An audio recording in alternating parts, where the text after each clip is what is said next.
Hey everyone. Welcome to AfriHeart Stories, your go-to spot for African tales. Don't forget to like, subscribe and drop a comment. Now sit back and enjoy. The sun blazed over Lagos Island as Kelechi pedaled through traffic on his delivery bike. Dust clung to his boots and sweat soaked the collar of his faded shirt.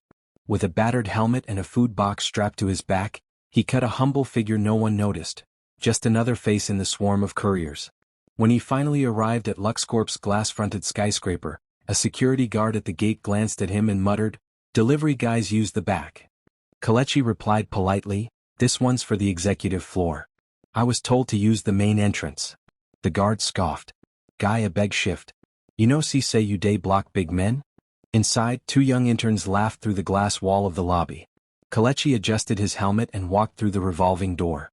The LuxCorp lobby gleamed, marble floors, crystal lights, a scent of imported air freshener. As he stepped in, a receptionist raised her brows. "You can't just walk in here," she said, folding her arms. "Who asked for delivery?" "I have something for the board," Kelechi said calmly. "You mean the cafeteria?" He shook his head. "Boardroom. Executive level." The receptionist rolled her eyes and picked up the phone. "Security?" Kelechi stepped back, still holding his small package.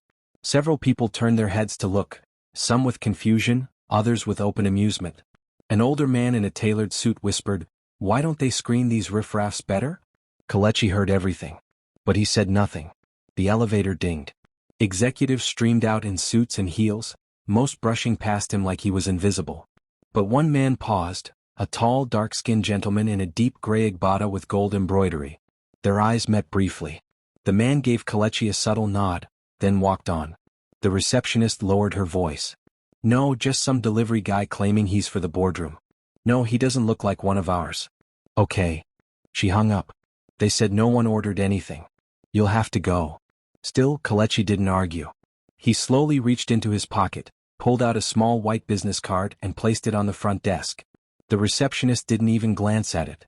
As he turned to leave, he whispered, "Thank you. I'll come again." He stepped out, disappearing into the street like the hundreds of riders before him. The card on the desk remained untouched, bearing no title, just a name. Kelechi Obesa. The next morning, the lobby buzzed with laughter. The receptionist, Ada, recounted the delivery guy drama to the interns as they huddled near the front desk. "I swear he said he was going to the boardroom," she giggled. "As if someone smelling like Okada exhaust could walk in there." One of the interns, Sei, added, "He even dropped a card like he was dangoed." They all burst into laughter. Meanwhile, Kelechi stood outside the building again, helmet in hand. His phone buzzed. A message read, "Package confirmed. Proceed when ready. Nwankwo." He entered the lobby calmly. This time heads turned the moment he walked in. "Ah, not again," Ada muttered. "Is this a prank?" She stood up. "Oga, we told you yesterday, go through the back or leave. You're not allowed up." Kelechi smiled softly. "I'm not here to argue. I just came to deliver one more thing." "Which is?" She folded her arms. "Presents." "What does that even mean?" Before she could call security, the tall man in the gray agbada from the previous day stepped into the lobby again. This time he was accompanied by two sharply dressed men, legal consultants. He looked directly at Kelechi. "You're early," the man said, offering his hand. Ida froze. Sei's mouth dropped open. Kelechi shook the man's hand. "Had to beat traffic." Chatter stopped. Even the security guards stood still. The man turned to Ada. "Inform the boardroom. Their guest has arrived." He's a guest?" she stammered. "Yes. And show him some respect." As Kelechi followed them into the elevator, silence fell like a slap across the lobby. Ada glanced down. The business card Kelechi left yesterday now seemed to glow under the fluorescent light. She picked it up with trembling fingers. 2 days earlier. Kelechi had tried once already. "Sir, I don't care what your package is, you can't just enter like that," barked a junior manager named Hugo, blocking the reception. Kelechi was firm. "It's not food. It's confidential." "From who?" "That sweaty bag of yours." Hugo smirked. "What are you delivering, secrets from the gutter?" Chidinma walked in, heels clicking like a judge's gavel. "What's going on here?" Hugo pointed. "This one claims he has something for the board. No appointment. No ID. No name on the system." Chidinma looked Kelechi over with disgust. "Even the smell is disrespectful." Kelechi locked eyes with her. "Come. Unmoved. I'll leave." but I'll be back. Don't bother, she snapped. If you step back in here without clearance, I'll call the police myself. He nodded, then walked out without another word. But just before the glass doors swung shut, he turned and tossed a plain white card onto the reception desk. It fluttered down, landing face up. They didn't read it. They never imagined it would come back to haunt them. Years earlier, Kelechi scrubbed tires in ABA, earning barely enough to eat. He was 16 when he met Mr. Nwankwo, a retired investor who liked his quiet manner. "You're not just washing cars," Nwankwo once said. "You're studying." Kelechi nodded. "I watch the way you speak, the way your clients move." Nwankwo laughed. "You remind me of me. Let's build something." That mentorship became the foundation for a secret empire. Nwankwo taught him finance, deals, and strategy. They invested in logistics startups quietly, using layers of legal shields. One of them, Rapid Wheels, became a top supplier to Lux Corp. Nwankwo remained the face. Kelechi remained invisible. "Play small," Nwankwo always said. "They respect suits, but they fear silence." Years passed. One day, Rapid Wheels won the bid to acquire a controlling stake in Lux Corp. The final signatory? Kelechi Obesa. And now, he had returned to see who was laughing behind the curtains. Lux Corp's boardroom was on edge. "Has anyone seen this mystery partner from Rapid Wheels?" asked Mr. Tund, the CEO. "No photos. No LinkedIn. Just the name K. Obesai," murmured one director. "But he owns 51% of the bidder," another said. "That makes him our boss if the deal goes through." Chidinma scoffed. "Probably some old money ghost hiding in Banana Island."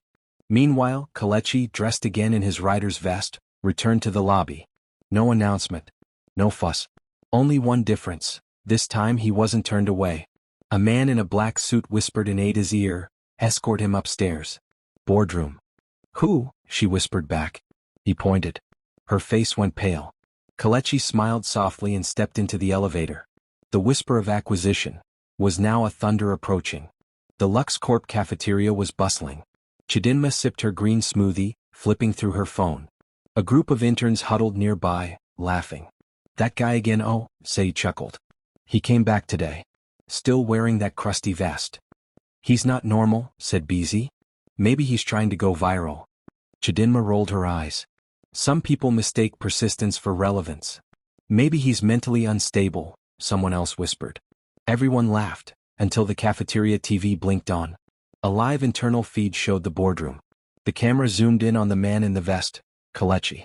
This time, seated comfortably across from the executives. "Wait," Say blinked. "Is that him? Why is he inside the boardroom?" BZ whispered. Chidinma stood slowly. "That can't be." Back in the boardroom, Kelechi removed his helmet and set it on the table. His face was calm, confident. He reached into his backpack, not to pull out food but a leather folder. He passed it across to the legal advisor beside him. The room on screen hushed. In the cafeteria, silence spread like wildfire. Chidinma turned and stormed out. The elevator doors opened to the top floor with a soft chime. Kelechi stepped out, flanked by the company's lead legal counsel and a tall man in native attire, Mr. Nwankwo himself. Executives stood. A murmur rose. Tund, the CEO, looked visibly confused.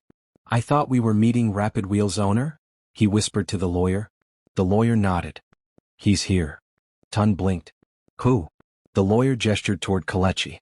"That's him." Chairs scraped as the entire board slowly turned. The same delivery boy, they laughed at, now walked to the head of the table. I don't understand," one of the directors stammered. Kelechi smiled. "You will. Soon." He placed a sealed document on the table and slid it to Tund. "This," Kelechi said, "is the final agreement. You requested to meet the primary shareholder of Rapid Wheels. I'm here to finalize the merger." Tund's hands trembled. "But, this must be a mistake. You're exactly who I say I am." Mouths fell open. The room was frozen. "Shall we proceed?" Kelechi asked. The lawyer nodded. "Yes, sir." The silence in the boardroom was thick. Kelechi stood, removed his vest and laid it over the chair. Underneath he wore a crisp, pressed white shirt.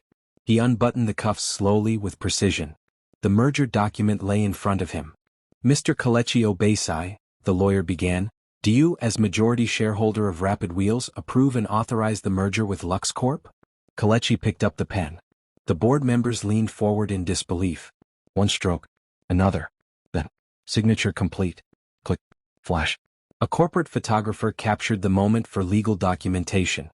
The camera's shutter echoed like a thunderclap in the silence. Tund wiped his forehead. This is not possible. This man was here, in a vest, days ago. Kelechi looked up. And? Chidinma stood at the doorway frozen. Is this a joke? She blurted. Someone tell me this is a stunt. Mr. Nwankwo stepped forward. It's no stunt. It's the future. Kelechi addressed the board. You didn't see me because you weren't looking. But from today I'll be spending more time here. Not as a writer, but as your partner. No one could speak. News spread faster than wildfire. By afternoon, phones were buzzing. Staff forwarded internal memos, screenshots of Kelechi's signature, and whispers filled every hallway. Wait, he owns Rapid Wheels? The guy in the dirty boots? Didn't Ada yell at him? Ada sat frozen at her desk, scrolling through her phone. She found Kelechi's card still tucked under her keyboard. It felt heavier now. Chidinma locked her office door. Her hands trembled as she remembered the words she had thrown at him. Smelled like Okada, gutter. She replayed the boardroom footage. Kelechi hadn't raised his voice once. Not even when he could have humiliated her. Her intercom buzzed. Miss Chidinma, Mr. Obesai says he'll be visiting all departments this week. Please prepare your team. Her voice cracked. Visiting? Yes.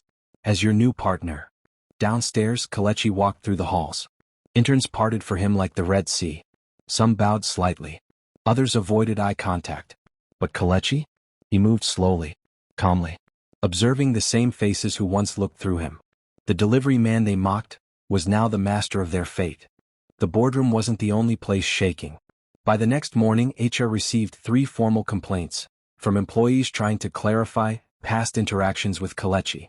Executives rushed into meetings trying to bury old emails and cover their tracks.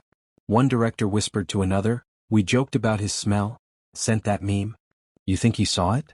He's the boss now. He'll see everything." Meanwhile, Chidinma's team scrambled.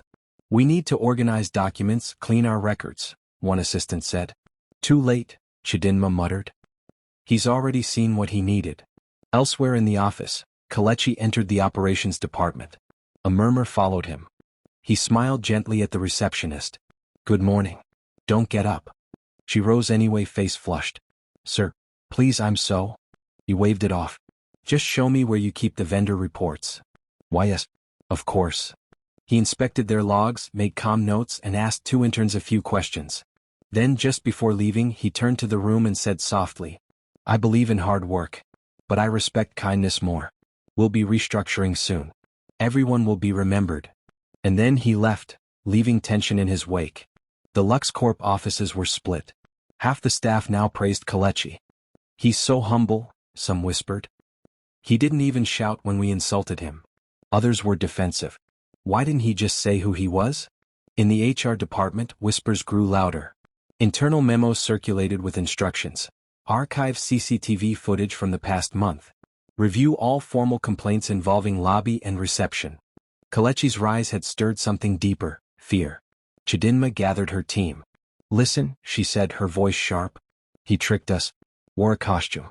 Humiliated this company. But he owns it now," her assistant said cautiously. "I don't care what he owns," Chidinma snapped. "He's dangerous."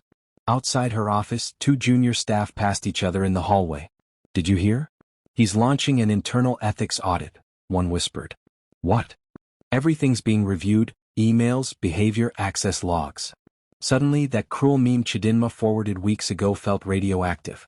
Across the building, Kelechi stood silently in a server room watching technicians. He nodded at a shy intern in the corner. The intern, startled, said, "You're really him?" "Yes. And you're?" "Zara. I'm new. I saw how they laughed at you. I'm sorry." He smiled. "Don't be. Just never forget how it felt." Kelechi sat in a sleek office that used to belong to the chief consultant. He requested 2 things: silence and full access to staff records. HR scrambled to comply. Emails were sorted. CCTV footage was extracted. Logs from reception and the elevator entrance, especially the day Kelechi was blocked, were highlighted. A short clip showed Ada rolling her eyes and saying, "You people smell like traffic." Another showed Chidinma pointing at Kelechi's vest and laughing as she threatened to call the police. Kelechi watched silently. He didn't pause. He didn't smile. Just observed. Meanwhile, staff began whispering about a dreaded list. I heard he's making a list of everyone who mocked him, someone said near the elevator. No, it's worse, another replied. He's promoting the people who were kind. In the marketing department, Beezy gasped. That intern who gave him water that day? She got a call from his new office. Chidinma called HR. Are you feeding him our private logs? The HR head replied, No, ma. He has direct access. As senior partner, we must comply. Chidinma slammed the phone down. Meanwhile, Kelechi handed the list of flagged names to the board assistant. Discretion, he said. No press. No drama. Just justice. One by one they came. Chidinma's assistant arrived first, holding a gift bag and flowers. Sir, this is from our department. Please accept our apology. Kelechi stared at the flowers. Did you bring these before or after you learned my name? The assistant blinked. After. Noted. Next was Ada, the receptionist. She looked pale. Her fingers shook as she held a small card. I didn't mean to disrespect you, sir. I thought you were just another delivery guy. Please, I'm so sorry. Kelechi remained calm. I was a delivery guy. Ada flinched. Is that why you mocked me? He asked gently. No. Yes. I didn't think. Exactly. He took the card and placed it beside the flowers. Then came Hugo, the junior manager. Sir, it was all a misunderstanding. Kelechi raised his hand. Did you send that meme? The one comparing me to a goat. Hugo stammered. It wasn't serious. We joke around sometimes. You'll be joking your way out of this company if it happens again. Hugo swallowed hard. Kelechi didn't need to yell. His silence made them sweat more than shouting ever could. That Friday, the company received a memo titled, Operational Culture Reset, Phase 1. Inside, promotions, reassignments, internal transfers. Some names shocked the entire office. Zara, the shy intern from the server room, promoted to junior analyst. Ida, reassigned to warehouse logistics in Ikorodu. Hugo, suspended for review. One by one the pieces moved. Staff gathered around their computers, gasping. This is war, someone whispered. In the executive lounge, murmurs were louder. He's shifting power. Quietly. Downstairs, Chidinma stared at her untouched lunch. She opened the second page of the memo and saw her name under a heading titled, Pending Review, Executive Conduct. Her heart stopped. She stormed to HR. You can't do this. I'm a senior director. Your position is under review. As instructed. By who? Kelechi Obesai. She returned to her office and sat in silence. For the first time in years she felt powerless. Meanwhile, Kelechi stood before the entire operations team. From today, rank doesn't matter. Behavior does. Treat people how you'd want to be treated, even if they wear dust instead of silk. Applause followed. But behind it was fear. A new era had begun. Chidinma entered the room like a soldier facing trial. Kelechi sat behind a large wooden desk, flipping through a thin folder. He didn't look up. She cleared her throat. He closed the folder. Sit. She obeyed. He finally looked at her. You remember me now? She nodded. I remember how you humiliated me in public. Loudly. With laughter. I was wrong, she whispered. He leaned forward. You weren't wrong. You were loud. And proud. She said nothing. He slid 2 papers across the desk. You have 2 options. She looked down. Option A, public apology. Video recorded. Option B, immediate resignation. No reference. Her jaw tightened. You're doing this to disgrace me. No. You disgraced yourself. I'm just offering a microphone. Silence stretched between them. Then, with trembling hands, she picked up option A. I'll do the apology. Make it real, he said. Or don't bother. As she walked out, she felt the hallway eyes burning into her. The same ones that once admired her heels, now watched her fall. The camera was already recording when Chidinma walked in. She sat on the stool placed in front of the LuxCorp logo. A plain backdrop. No makeup. No script. Just a red blinking light. The HR rep gave her a curt nod. Begin when you're ready. She exhaled shakily. My name is Chidinma Nwosu. I'm here to address my unprofessional behavior toward Mr. Kelechi Obesai. I mocked him because of how he dressed and where I thought he stood in society. I was wrong. She paused. I apologize. Her voice cracked at the end. The video was meant to stay internal, but someone leaked it. By morning it was trending. Karma at corporate, the CEO who came in disguise. Comments flooded in. That's why you treat everyone with respect. This man is the embodiment of grace. How she switched from bossy to begging, epic. Kelechi saw the clip too. He didn't laugh. He simply nodded and moved on. What mattered wasn't the apology, it was what people would remember. 2 weeks after the merger, Kelechi stood once more in the boardroom. This time he wasn't in disguise. He wore a tailored navy blue suit, simple, clean, powerful. He faced the entire executive team. I didn't come here to punish anyone, he began. I came to fix a culture. The screen behind him lit up with a new initiative, Rebuild Lux, from walls to heart.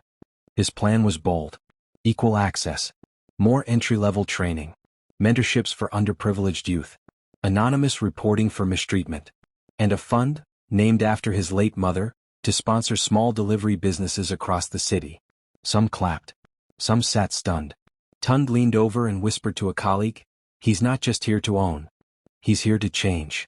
Kelechi ended the presentation simply, "Titles don't define us. Actions do. And I believe, it's time this company starts leading with humanity." Standing ovation. Even those who once laughed now stood in respect. That evening the office emptied slowly. But Kelechi lingered.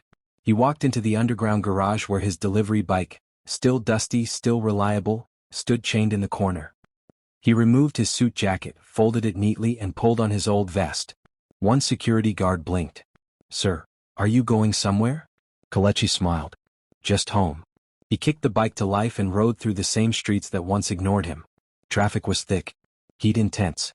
But the ride felt grounding. He pulled up in front of a quiet bungalow in Surulere. An old man sat on the porch sipping tea. Mr. Nwankwo looked up, smiled and said, "Still riding even with a driver on payroll?" "I needed to feel it," Kelechi said. "To remind myself where I came from." They shared quiet laughter. Then Kelechi added, "We did it." Quietly. Dignified. Mr. Nwankwo raised his cup. "To legacy, my boy." LuxCorp transformed in weeks. The atmosphere lightened. Interns no longer felt invisible. Junior staff spoke freely. Kindness became the new currency. Zara, the intern who offered Kelechi water, was fast-tracked to leadership training. Her story inspired a staff newsletter titled, "Small Kindness, Big Impact." In the lobby, Ada now greeted everyone warmly, genuinely. She was rehired after completing community service, sponsored by Kelechi himself. The company website now listed Kelechi Obesai as partner and visionary advocate for the unseen. In slums across Lagos, posters went up. "Want to deliver greatness? We're hiring." Kelechi's new foundation helped hundreds of young riders own their first bikes. For the first time, some children saw their parents come home with pride. He wasn't just a boss anymore. He had become a legend. Not by shouting. Not by revenge. But by grace. At LuxCorp's annual gala, the air buzzed with excitement. Red carpet. Flashing cameras. But the biggest moment wasn't glitz. It was a simple delivery. Midway through the event, a hush fell as Kelechi stepped on stage, wearing his old vest over a tuxedo. He carried a small package wrapped in brown paper. He stood before the crowd. "This is my final delivery," he said. He opened the paper. Inside was a plaque. Engraved in gold. "From mockery to mastery, a delivery man changed everything." Gasps echoed. Applause erupted. He held it up and smiled. "Never forget," he said. "The person you mocked today might be signing your paycheck tomorrow." The crowd stood, cheered, cried. In the front row, Chidinma clapped, genuinely, humbled, changed. As Kelechi stepped down, someone whispered, "That man, he delivered more than food." Indeed he had. He delivered vision, redemption, and legacy. All with one signature. Liked it? Thumbs up, subscribe and join the AfriHeart fam. Your support fuels our stories. Until next time.